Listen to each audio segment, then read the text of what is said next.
Kita lanjutkan diskusi kita, saya mau ke Prof. Makarim. Prof. Makarim, sebetulnya peta perpolitikan di dunia Arab, negara-negara Arab ini sebetulnya seperti apa saat ini, Prof? Saat ini semua juga merasakan bahwa perlu ada jalan keluar terhadap nasib rakyat yang di Gaza. Ya. Kita melihat bahwa suasana penduduk Gaza semua ditekan dari utara sedemikian rupa sampai ke selatan. Ya.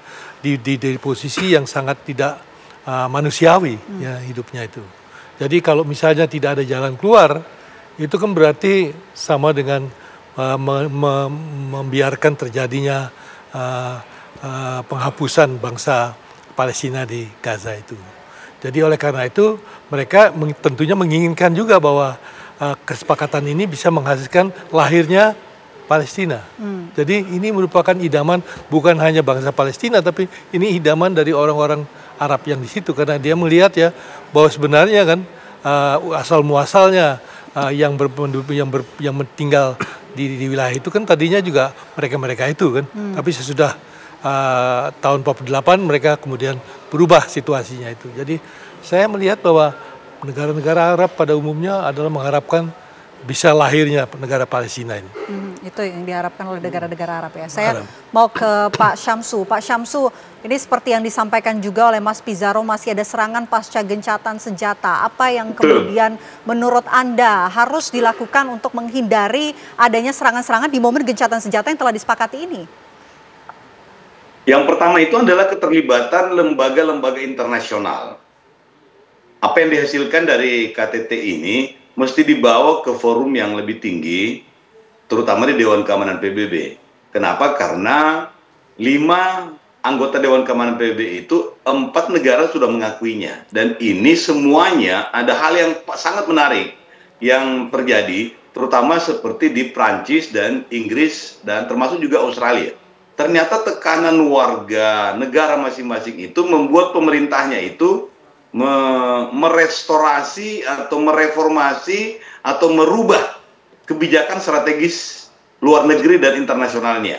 Dan ini adalah salah satu fenomena yang sangat aktual dalam konteks diplomasi antar negara, karena ternyata citizen dari masing-masing negara itu sudah mampu mempengaruhi keputusan politik luar negeri pemimpin mereka. Dan ini yang mesti diperhatikan juga oleh Donald Trump. Ini yang saya takutkan, bahwa ini hanya sekadar untuk menenangkan warga Amerika Serikat sehingga citra Donald Trump itu tetap baik dalam konteks domestik maupun juga dalam konteks internasional di luar negeri. Dan ini juga mesti diikuti dengan dorongan sehingga kebijakan yang sudah ditelurkan di sini itu termasuk dalam konteks pembentukan Dewan Palestina sementara itu mesti juga sudah campur tangan lembaga antar negara, bukan hanya negara-negara tetapi lembaga antar negara, sehingga misalnya PBB atau lembaga lainnya itu, sehingga keketuaannya menjadi lebih komprehensif untuk menekan bahwa sekali lagi tujuan Palestina merdeka itu belum tentu menjadi tujuan dari semua negara-negara yang terlibat, terutama dari Israel tentunya. Dan ini yang patut diwaspadai, sehingga mesti didorong untuk kebijakan yang lebih tinggi. Oke, itu yang patut diwaspadai dan didorong kebijakan yang lebih tinggi itu dari dari Pak Syamsu. Mas Pizarro, dengan melihat diselenggarakannya KTT perdamaian di Mesir kemarin, apakah ini juga merupakan simbol langkah bahwa genosida di Gaza akan segera berakhir?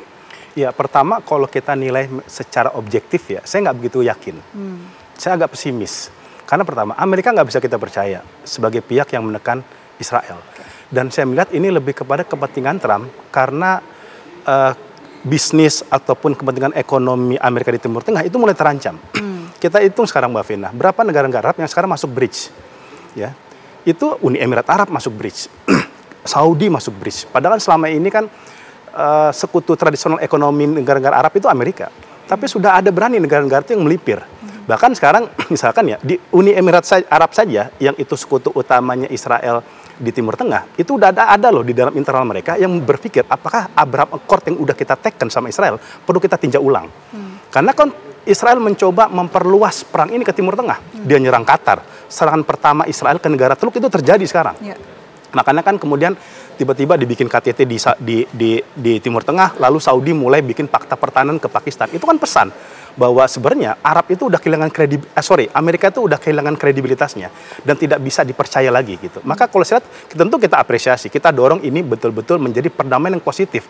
Artinya perdamaian yang benar-benar itu menciptakan keadilan bagi bangsa Palestina, bukan perdamaian yang negatif yang sekedar cuma di permukaan aja, Mbak Vena gitu ya. Jadi kalau secara umum ya, apalagi kalau kita lihat kan ini pihak pejuang Gazanya nggak diundang.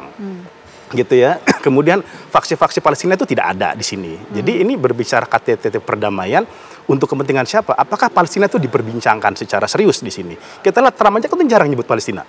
Gitu. Karena dia betul tadi kalau kata Pak Samsuri, dia tuh nggak ada urusan Palestina mau merdeka atau enggak.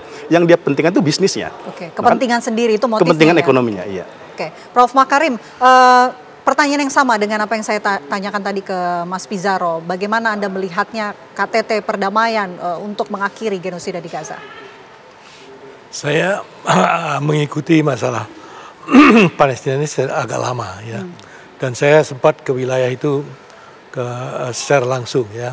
Dan saya juga melihat bagaimana ekspresi dari teman-teman yang berasal dari Palestina yang mengatakan bahwa sudah nggak ada harapan ya terhadap masa depannya dia. Nah, saya melihat kali ini tampaknya ada pertemuan perspektif ya di antara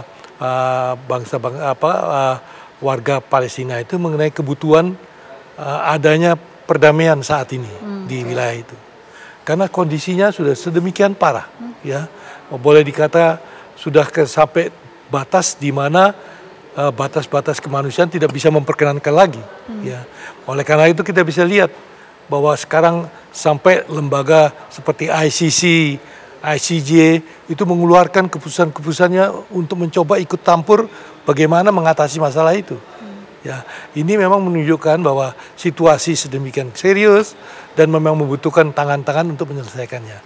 Nah, saya melihat bahwa kali ini usaha yang dilakukan oleh Donald Trump maupun juga oleh baik Qatar maupun Mesir dalam kaitan ini dilakukan dengan sungguh-sungguh, dalam arti kata mencoba mencari benang-benang yang bisa diikat untuk jadi kesepakatan gitu.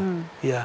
Nah, tentunya tidak mudah untuk membawa harapan ini seketika kepada pihak-pihak yang mengalami ya kekacauan semacam ini. Karena apa? Karena dulu-dulunya sejak puluhan tahun itu kan selalu gagal terjadi proses kemajuan ini. Tetapi kali ini sudah sampai pada titik perubahan konstelasi dunia. Kalau dulu kasus Palestina ini selalu negara-negara Barat tuh selalu mendukung Israel. Ya.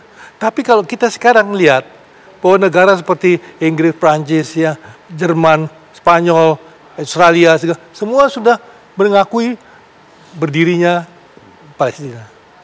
Dulu kalau kita lihat bahwa lembaga-lembaga seperti Perserikatan Bangsa-Bangsa dan sebagainya menurut keputusan yang dilakukan oleh Dewan Keamanan PBB ya, yang sama sekali tidak ada keputusan sama sekali. Okay. Nah sekarang ya kita lihat bahwa seperti ICJ, International Court of Justice, yaitu sudah memberikan keputusan bahwa apa yang ada dilakukan oleh Israel di wilayah Palestina itu ilegal, itu tidak sesuai dengan hukum.